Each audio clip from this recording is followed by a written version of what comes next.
Hello, my name is Brian Hines. I'm a senior designer at Obsidian Entertainment. Today we're going to show you a glimpse into the Outer Worlds, showing you the same thing we showed behind closed doors at E3. Hope you enjoy it.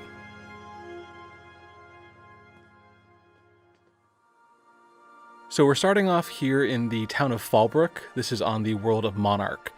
Now, Fallbrook is kind of a haven for illicit activity here in the colony. It's definitely not a place that's has a lot of law and order going on. The town of Fallbrook is run by a company called Sublight Salvage and Shipping.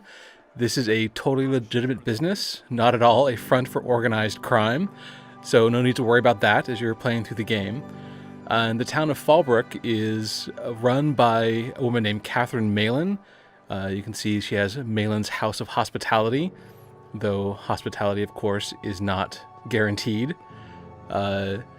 The build you're looking at is a work-in-progress development build, so this is close to what the dev team is currently working on at Obsidian. We're here in the town of Fallbrook trying to raise money for some quests we're on, and we're going to talk to Catherine and see if she had any jobs available for us. Catherine's great, ain't she? She'll pull you out of the sulfur, so long as you don't mind being in her debt. Come for vice or virtue? Because we only sell one here. I do have a delicate matter what needs attending, since you asked. But how am I to know whether you're reliable, if not fully trustworthy? So one of the things at Obsidian that we really care about is player choice and reactivity, and basically giving you the tools as a player to play the game the way you want to. In this case, we built our character where we need to get Catherine to work with us. We don't have enough skill to intimidate her, but we're a charming bastard, so we can use that to get her on our side. Against my better judgment, I do believe you. There's a Borst factory on up the way, run by a man who calls himself the King. Clive Lundberg, insufferable prick. That aside, it's a business ripe for the plucking. I want it. Clear as that.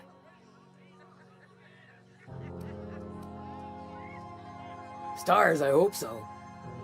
Clive Lundberg, the self-proclaimed Borst King of Monarch, is swimming in profit and drowning in his ego.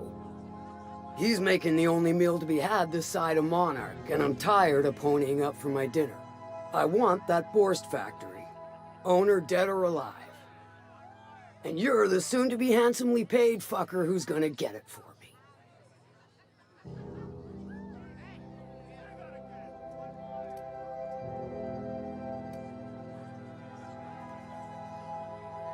If you got brass knockers, you could shoot your way through the front gate.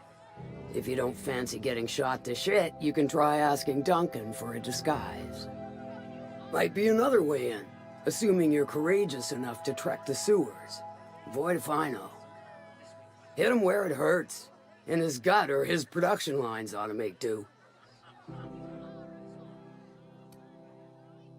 Sometimes the simplest solution is the sweetest. I don't give a whit about the method or the means, just the end. It'll be more than good when you're finished. Maybe not for Clive, but for me and you, I'm sure. Okay, so Catherine's given us the basics of what we need to do. There's another business here on Monarch that's making a profit, and she's not getting her cut, and obviously that can't stand. So she needs us to go to the Borst factory and deal with the owner. And she's given us a new side quest. Now there's a woman who knows what she wants. I like her.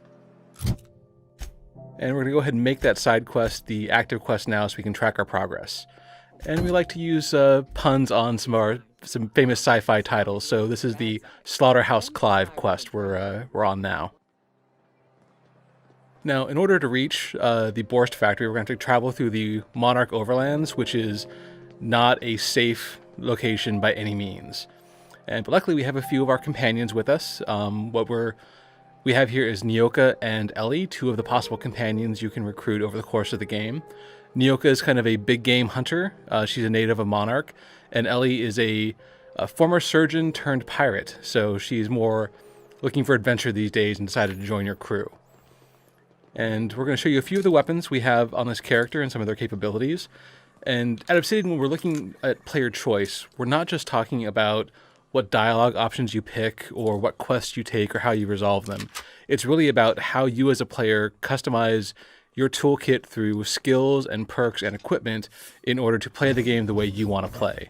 And in this case, we've focused this character on building up our technology skills, things like engineering and science, which allow us to modify these weapons to do increased damage, greater range, and different damage types entirely. And through our science skill, we've tinkered with the level of the weapons, allowing them to be more powerful and more deadly over the course of the game. So here we've left the town of Fallbrook, and now we're on the Monarch Wilderness, the Overlands. And give you a bit of background about Monarch itself. This was actually the first planet terraformed in the Halcyon colony. It's a moon that orbits one of the main gas giants in the colony, which you can see in the sky there. Now, the original plan was the terraforming process would wipe out the native plants and animals and replace them with Earth species. That didn't quite work out the way they planned. Instead, the native species grew much bigger, much tougher, and a lot more vicious. And this caused the corporate board, which runs the Halcyon colony, to decide to abandon the planet and all the colonists who left behind, except for one corporation, the Monarch Stellars Industries, who stayed behind and claimed the planet as their own. Now, we come across a bandit blockade here on the road, and we're showing you one of the features of the game. This is our tactical time dilation system. This basically, your character is suffering from hibernation sickness because you've been traveling from Earth to this colony for about 70 years. And it allows you basically to slow down time, your perception of time. It's brain damage, but it's a positive effect of brain damage. And what we just showed you was actually one of our companion abilities. Nyoka has her machine gun attack that basically do a lot of damage against an enemy. For this character, we focused on our leadership skills. And the leadership skills are ones that actually make your companions stronger and more durable in combat. And because we focused on those abilities, we were able to unlock that companion attack that we just demonstrated for you. Now, here is one of the native species of Monarch that I was talking about. These are the mantisaurs. That's actually a manta queen we're showing you there. These are, again, before the terraforming process, they were a small insect-like race. Now they're huge, bigger than humans, incredibly territorial and aggressive, and very tough. So we're going to avoid them and try not to get them to attack. We probably wouldn't survive the encounter. And it looks like we're coming up on another blockade here, and looks like, yep, there's a few more marauders there doing a blockade in the street. Now, for this character, because we've invested points into our weapon skills, beyond just making our weapons more effective, we've also unlocked the ability to do location-based hits and effects, like being able to aim at an arm and maim somebody, or shoot them in the head and blind them if it doesn't kill them outright. And this allows us to start combat off by weakening our enemies if we're not killing them directly, and allows us to do different effects based on the type of enemy. Like we can cripple an enemy who might be a melee attacker, making them slower to run towards you and attack.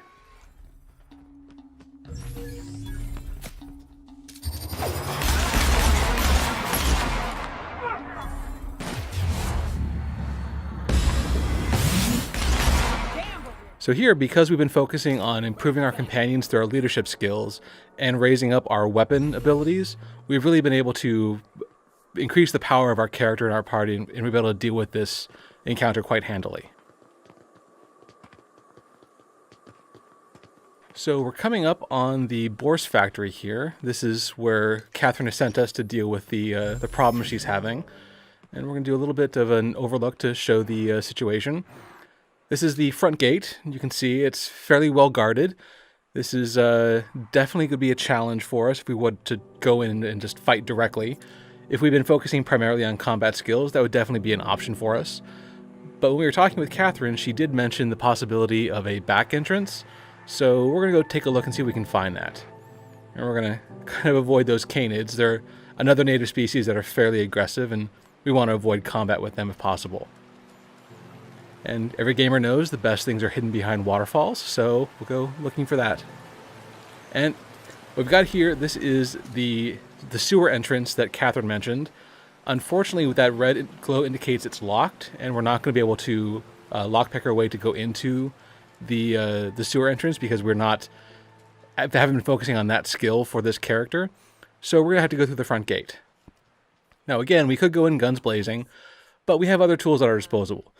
On a previous quest, we gained a new item, a piece of prototype technology called the holographic shroud. This allows us to generate a holographic disguise around ourselves and our companions, and allows us to enter restricted areas and appear to be one of the people who work in that area. So allows us to, rather than being attacked outright, be challenged and talk our way out of the situation. Ah, you must be a part of the new line shift. Don't tell me you lost your key card already. A lost card's worth 2 infractions, you know.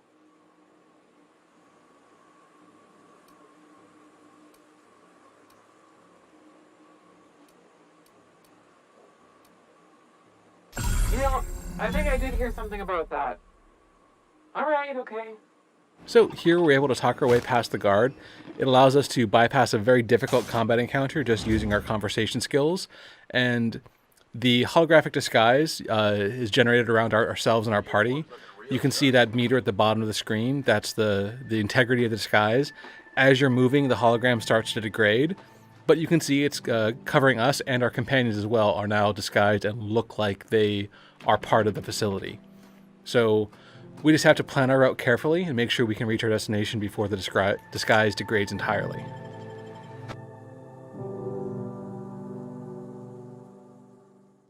Okay, and we've managed to enter the Borst factory successfully here. And as you can see, up ahead there's another restricted area. That hologram on the door is kind of our visual cue that our disguise is going to activate automatically. And you just saw it activate there. So because we've entered a new restricted area, the disguise has managed to recover, which allows us to sneak our way past this mechanical here. And we're able to make our way into the factory without getting into combat, thanks to our holographic shroud. Now, one of the things that we at Obsidian think makes the Outer Worlds a very special game is the dark humor and tone that Tim Kaine and Leonard Boyarsky really bring to their projects. And what you're seeing here is one of the prime examples of that. These are the cysty pigs. So these are animals that have been engineered to produce delicious Borst-flavored tumors, bacon-flavored tumors that, when they grow ripe and juicy, fall off the pigs and can be collected and processed for various Borst products, including Borst pockets, Borst and beans, and Borstwurst. And you haven't tried the worst until you've tried Borstwurst. Now that we have our disguise on, we want to try and make our way through here without getting found by any enemies. Our disguise has degraded, so we want to see if we can make our way through, but looks like, yep, we got caught by this mechanical here. Error. Employee information not found. Identify yourself.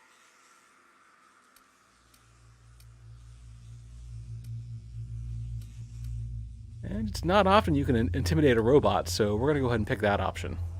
Error. This unit is not experiencing errors. Error. This unit is functioning correctly. There is no need for the intervention of mechanical engineers. Thank you for your cooperation. So even in this world, mechanicals don't like going to the doctor. So we were able to bluff our way past that robot sentry, and now we're able to make our way, continue through the Borst factory. Now, we could keep going and rely on our disguise to get us through, but we're going to see what other options we can find in this area and do a little bit of exploring.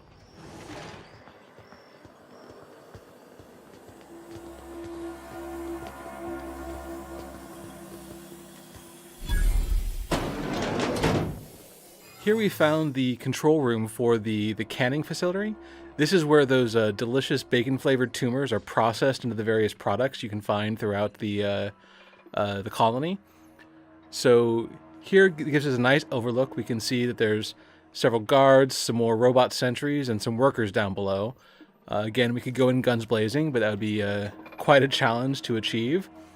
And if we'd been focusing on our conversation skills, we could maybe talk our way through this, but we've been focusing more on our hacking ability, so we're going to use this terminal, which are always great options for new hacking potential, and see what happens here.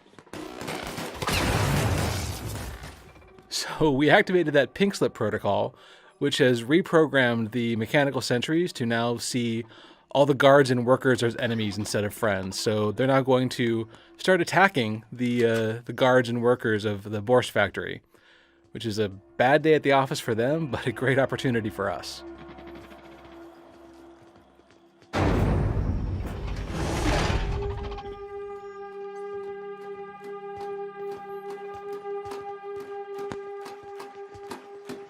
Records indicate you have already been identified as non-standard personnel. State your purpose. So we've been seen by this mechanical, and again with our disguise we could try and talk our way through, but you know what? We've been focusing on some of our weapon skills. Let's just go ahead and attack outright and see what happens. Alert, intruder on the premises. Instituting correctional behavior protocols.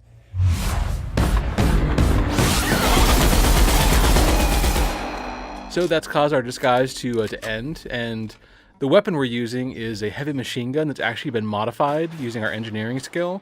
It now does shock damage rather than the standard weapon damage type of this weapon, and shock damage is very effective against mechanicals, so that's a great choice to use here.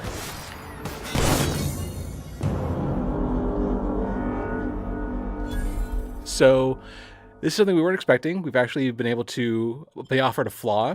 This is a system we've talked about in the past where, based on the actions that you take during the game, you may be offered flaws that you can accept that give your character a penalty, but in result, you get the option of purchasing a new perk, which can give you a way to advance your character outside of the normal level up process.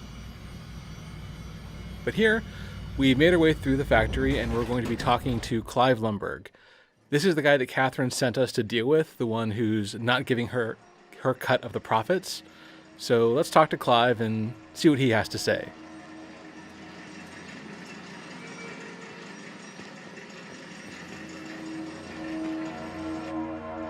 Whoa now. And just what do you figure you're doing up here? These are my private quarters, friend. I don't allow tours up here. I don't allow tours ever on deeper consideration. Certain things require a mess to do well.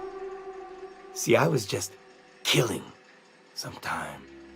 I prefer to prepare my dinner by my own hand. Nothing like fresh and bloody Borstwurst. Clive seems totally sane to me. I don't know why Catherine has a problem with him. I do own a factory known for specializing in the canning of Borstwurst. On occasion, I like to imbibe other parts of the cysty pig. Did you fancy me a cannibal? Perish the thought. No, I don't eat the bodies, I disappear. A joke, that last was. So, what can I do for you? My full attention is at your disposal. I'm not saying you shouldn't vex this guy, but if you do, it's been nice knowing you. While I approve of your associate's cautious nature, I still teeter on the verge of losing my patience. Let us move forward with the present proceedings. So at this point, we could choose to honor our deal with Catherine and just attack Clive outright, but even this far into the quest, we're not locked into any one approach. We can still talk to him and see what options he has. Do not. That greedy, star-crossed sow. Listen, friend. The Borst King of Monarch does not negotiate with coveters. How about you bring me Catherine's severed head, and I will gift you a lifetime supply of Borst. Now this is a pretty great deal. I mean, Catherine's offering us money, which is always useful, but this isn't a lifetime supply of delicious bacon-flavored tumors. How could you possibly pass that up? Now, at this point, we're going to end our presentation. When the game releases in October of this year, you can make a choice of how you want this quest to play out, and you can see the consequences of your actions and how those choices are driving the story forward. This is Halcyon, the furthest colony in the galaxy, proudly owned and operated by corporations. But a stranger has just arrived. Someone who could be a villain, a hero, or a psychopath. The colony will never be the same.